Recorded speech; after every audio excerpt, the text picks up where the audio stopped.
Hello and welcome to the channel. I'm joined today by Adam. We're both straight off the back of the London Grand Tournament, and Adam here has gone 4-1, which of course is always a moment of celebration for the GSC community. So we're here today to talk about Brood Brothers, because we were talking about this after the tournament, and it's something that you love, right, man? Yes, I do. I think they fill a gap in the list, to be honest. I think they give you some reliable shooting, something that I find that some of the GSC elements just don't give you. I know you love the buggies for that sort of thing, and they give you other options in terms of secondaries and bits and pieces, but I find the buffs you need to put into them to make them work at full efficiency is very focused, and the guard gives you other ways of being just reliable, high-powered shooting for knocking holes in things to create the gaps that you need for your acolytes to get stuck in. No, that's great. Yeah, no, I think one of the things we don't talk about as a community a lot is playstyle, where it's not necessarily that one thing is even better than the other. It's the fact that you're allowed to prefer the way one unit plays to another. For example, one of the things about the Ridge Runners is that obviously they have blips. Right, when you take the Brood Brothers detachment, you can't, blip your tank commanders. So how do you get around that, I guess, first of all? Do you have a specific way you deploy when you deploy the tank commanders and stuff? My tank commanders I take have demolisher cannons, so, we're relatively short range, so you've got to sort of get up there and get involved. It depends if you go first or second, really, that makes a big difference in what sort of army you're playing against. With the guard tanks, you only got 5 inches movement if you really want to maximise your shooting. But sometimes you just have to, first turn, you just got to go 10 inches, take the less shots, and then, rely on their more reliable shooting to pick a target. Maybe not something quite as hard to destroy, but, make sure you kill. Only shoot what you can kill, as they always say. So I find it's turn 1, I tend to hide them. They're easier to hide than 9 buggies. The footprint of 9 buggies is massive. So, one Lehman Russ tank commander, you can stick behind a building. I have a Manticore on my list, which a lot of people have raised their eyebrows about, and I must admit I was very near to pulling, just before the tournament, because I found out from a good self that I can't take the full payload tank capability, and that really weakens its output. But what I found was that the threat of that allowed me to put it in the back corner, 9 inches off that back corner somewhere, and it gave me deep strike screening. It generally sat on an objective, and then it gave me that bit of extra threat to people that they always thought, oh, hang on a sec, I'm going to have a strength 10 missile dropped on my head at any point, and I don't want that, so I'm going to try and keep moving towards me. And that's where you want them. You want people to move towards you. You want all your charges to go off with your acolytes and bits and pieces. Out of the Greater Good book, a lot of the Greater Good in the Greater Good book was all in the guard section. And so having access to all those stratagems like a Hail of Fire, so your tank commander gets 12 shots off for 2 CP, is just is something that GSC book itself just doesn't offer you. In the last game at the LGT, I played a Death Guard army, and turn 1, drove the tank commander up, boom, Hail of Fire, 12 shots at a Plague Burst Crawler, blew it up, and he's like, oh, nobody does that. And he's like, well, I didn't even use Vengeance of Cadia because I forgot about it, so I'd have been re-rolling hits and wounds on it as well.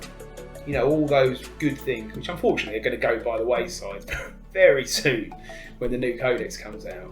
They're just all accessible tools that we can use as GSE players to really get further on where we can with our book at the moment. I think that GSC need the Brood Brothers personally, and that's my playstyle. Also, I'm a bit of an old Guard fanatic because, I'm an Imperial fanboy at the heart, so I've got all those Guard on to fill those holes and try it out. Yeah, I mean, we GSC players really do want Vengeance for Cadia, fundamentally, right? That's what we believe in. Of course we do. We need to use every tool we can. That's part of the plan, the generation in the making. Exactly, yeah, very true. So what are the Brood Brother units that you'd like? What else are you considering?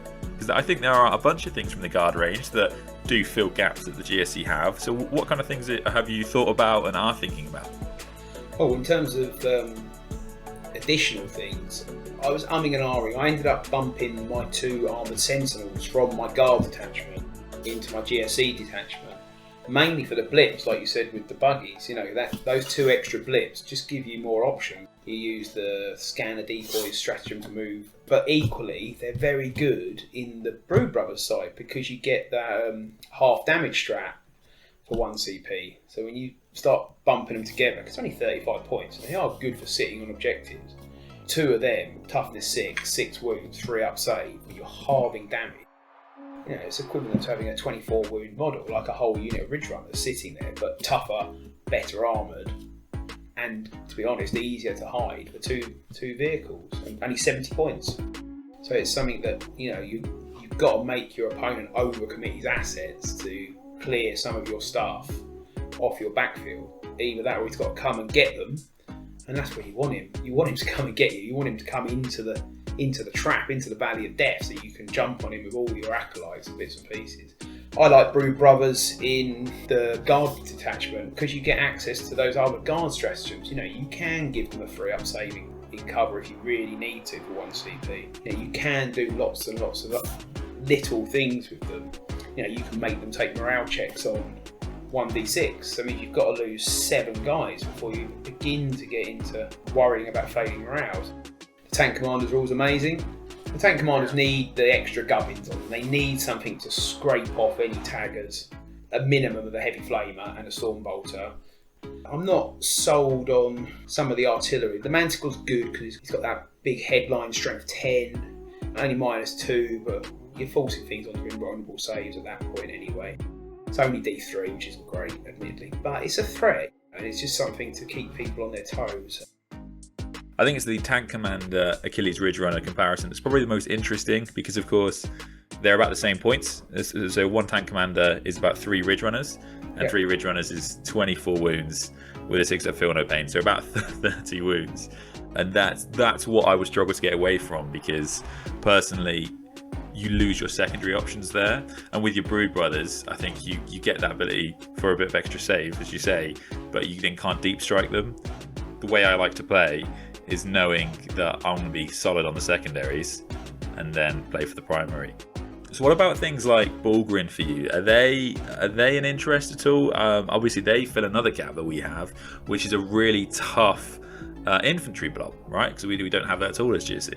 Yeah, well, I see the logic in it, but I think I just feel so disappointed that Aberrants should fill that role for us, and the fact that they don't. And the fact you need to take Bullgrin to achieve that, it feels like a bit of a kick in the teeth as a GSC player. It feels like we've been, you know, I played during the heady heights of 8th. You know, you had 20 Aberrants on the table with the improvised heavy weapons, and you cast Might from Beyond on them, and they just beat up anything in the game. And I can see why they got nerfed, but they got taken too far. So I think I veer away from them on that basis, just because it just doesn't feel right. It's not the right answer. It just doesn't feel right. It's the same with Andrew. Is it McKinney or Kinney? He uses a lot of Death Corps Krieg Riders for the same role. So they're 4 up armor save, 5 up feel no pain, 3 wounds, toughness 4. They can stick it out. They're not bad in combat either. They've got the lances. You can order them really quick. And he uses them with the rapiers. Now I did look at the rapiers. Apart from having to buy some 4-drop rapiers and paint them up, which seemed a little bit over the top for a short-term solution to a problem. I'm not convinced that their reliability is there at Blissed Steel 4. Yeah, for me it's just the reliability. And I watched the final on recording last night for Alex Harrison versus Malik. Deathwatch versus the AdMech. I think those lists are all so tuned and tweaked to play each other that us, as the underdogs, that the army that nobody expects to play against, you stick down a load of guard tanks and you go on then, alright, because his rangers killed the dreadlords because they're only toughness 7, but the tanks are toughness 8. that toughness 8, you halve the amount of wounds that go through. All of a sudden, those, needing 6s to wound, against the Ant-Mech, where a lot of it's just volume strength 4. That strength 8, toughness 8 point is that tipping point where you halve their efficiency. So having double wounds is only the same as halving their efficiency, but you've got a better save. Yes, you've got to take a couple of las cannons maybe, you've got to ride your luck with them. But then, so you spent a lot of time shooting up tanks, but all your Goliaths and your Sentinels and your Chimeras full of stuff is raging out to chop up his guys, and our heavy mining weapons neuter virtually all of their stacked buffs because they're all high AP, they're all multi-damage weapons, so all those things that they've got go out the window and you end up chopping up Mad Mech basically. So I think that the tanks give you that option, but equally the buggies do that as well. And as Colt players, I don't know what your thoughts are on going first and going second in terms of how you play it out. But we've got the ability to adapt to those two things because we can move our deployment around immediately prior to putting them on the board, and we can put them where we want, so we can just throw away stuff. And the guard elements, yes, you have to put them down, but they then give your opponent something to fixate on, whereabouts your other guys are sneaking up or just all jumping off to one side. Or the only other thing with the buggies in terms of the blips, I don't know what your thoughts are on this, but do you not feel you're missing out on that 9-inch scout move, or do you think that's a trap? So I don't really feel like I miss out on anything by not being able to pre-game move the Ridge Runners, because I generally feel like I'm fast enough without it, as I have a 14-inch move, so I'm going to get that line of sight. And then what's more important to me is having that blip deployment that you don't get as Brood Brothers. So being able to wait for my opponent to move and then deploy my units means that often they cannot see any of my Ridge Runners, even with that large footprint, because terrain should be quite extensive in 9th edition. And I find that's a really big deal. And I also just prefer that ability to deep strike the Brood Brothers, as it just gives you that flexibility for things like the mission. I must admit, when I first listened to your battle, when I first came across you, when I listened to your battle report about the War Games Guild GT, we came 13th, you got a massively impressive performance. A lot of what you said really struck home with me. The whole concept of not deep striking down and then charging straight out, and deep striking down and then hiding into cover with stuff. So at that point, I think I took that too much on board, and I sort of almost disregarded the deep strike charge. That became my absolute last case scenario option for me. I became very much about truck assaults, so I sort of gave up on the foot assault because I didn't think that was the best way to use them. And I assume you used the Blue Brothers just to deep strike down and grab an objective. Yeah, pretty much. And then to provide screening and extra wounds for the characters, I think are some of the big things they do in my list. But you have definitely given me some interesting things to think about. So was there anything else that you wanted to mention before we wrap up? It's just a final thought on the Brood Brothers. I believe that they fill a niche in the list which is currently not filled by other bits and pieces. One of the things about them, and this is not about their niche position, is I couldn't be bothered to paint up 9 Ridge Runners. I've got 4 done, and that was where I wanted to be. But I think the Brood Brothers really give you the options, mainly due to the stratagems they've got, and it's teching into another set of stratagems. Yes, it's bringing more books with you and stuff like that, but you're getting those extra 4 or 5 pages of stratagems, which really can boost your army. What I'd love to have with the Brood Brothers is a lieutenant, maybe, or a platoon commander, to order some of the guys around to really cover that ground and jump on objective just to contest it. And yes, they're going to die, those sort of things, but it's giving up that extra character for assassinate, take me to 5. So yeah, that's what I feel the Brood Brothers do. They just give you those extra stratagems, those extra tech pieces to complement your multi-toolbox Genestealer Cult section. And they give you that hard centre to allow your Genestealer Cult to do their magic. Awesome.